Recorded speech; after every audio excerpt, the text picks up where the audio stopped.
Welcome back, everyone, to the deep dive.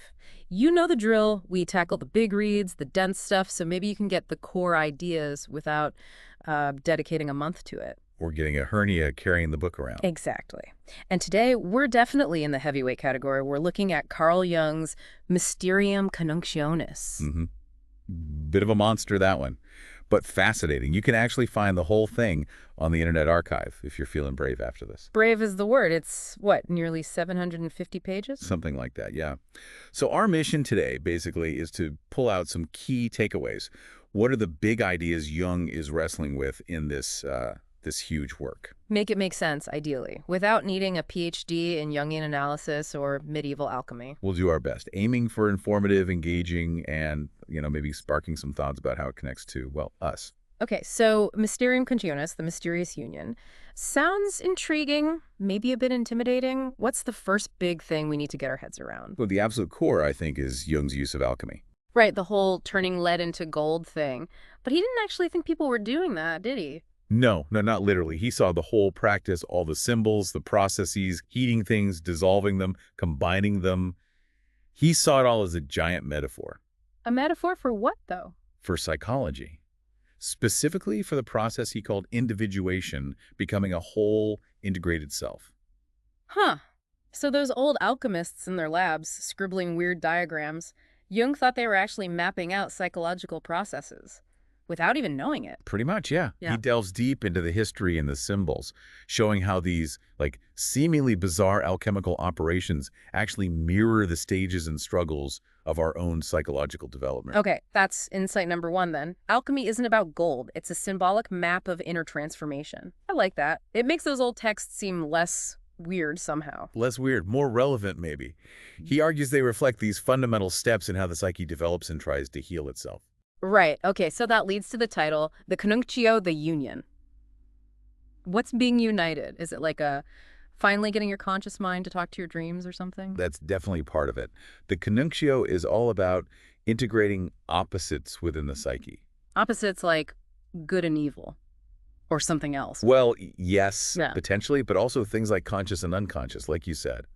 Or what Jung often termed the masculine and feminine principles within each person, regardless of gender.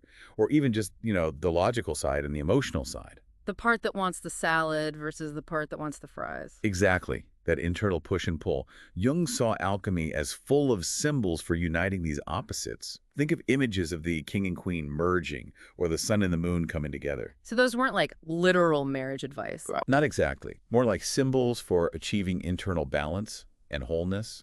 It's about bringing these disparate parts of yourself into relationship. Jung put it quite directly, actually. He wrote something like, let me find it.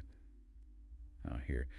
The factors which come together in the Coniunctio are conceived as opposites, either confronting one another in enmity or attracting one another in love. Enmity or love, so they can be fighting or drawn together. That sounds very human. It is. And achieving that Coniunctio, that integration, is central to his idea of individuation, which is probably our next big insight. Right, individuation. It sounds kind of grand. Is it like reaching enlightenment, becoming perfect? Oh, definitely not perfection. Jung was very clear on that.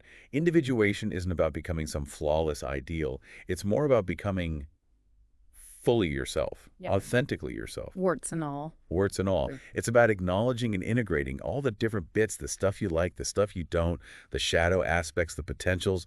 It's a lifelong journey, not a destination. Okay, so it's a process. And how does the alchemy metaphor tie back into this lifelong journey? Well, the various stages described in alchemical texts, the degrado, the blackening, the albedo, the whitening, the rubedo, the reddening. Jung saw these as representing different phases we go through in individuation. Times of breakdown, times of purification, times of integration. So life's ups and downs, basically, but seen through this ancient symbolic lens. Kind of, yeah. Yeah. And it's not linear. It's not like you finish one stage and move neatly to the next. He saw it as more cyclical.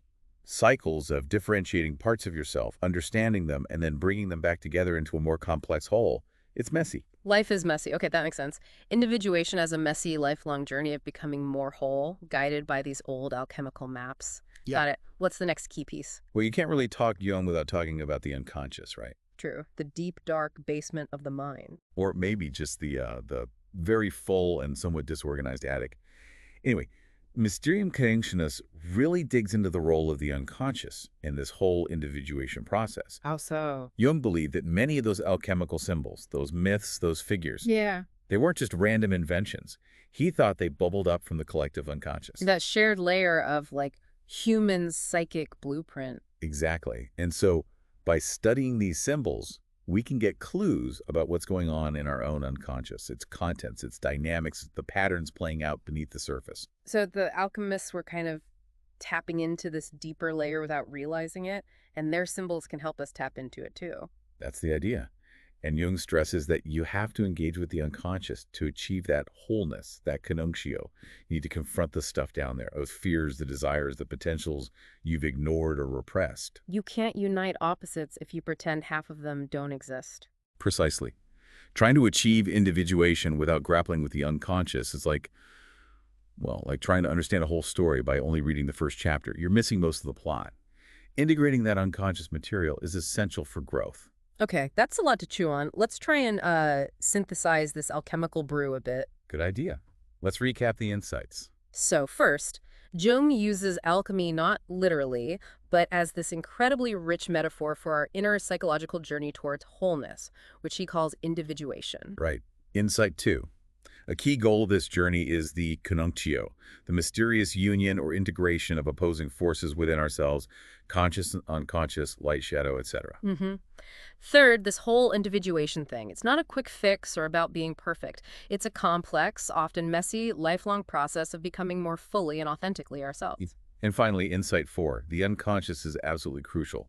Engaging with its contents, often revealed through symbols like those in alchemy, is vital for achieving that integration and growth. Wow. So even though the book itself is, let's be honest, pretty dense and academic, Definitely dense. the core ideas seem incredibly relevant to just, being human and trying to figure ourselves out. I think so.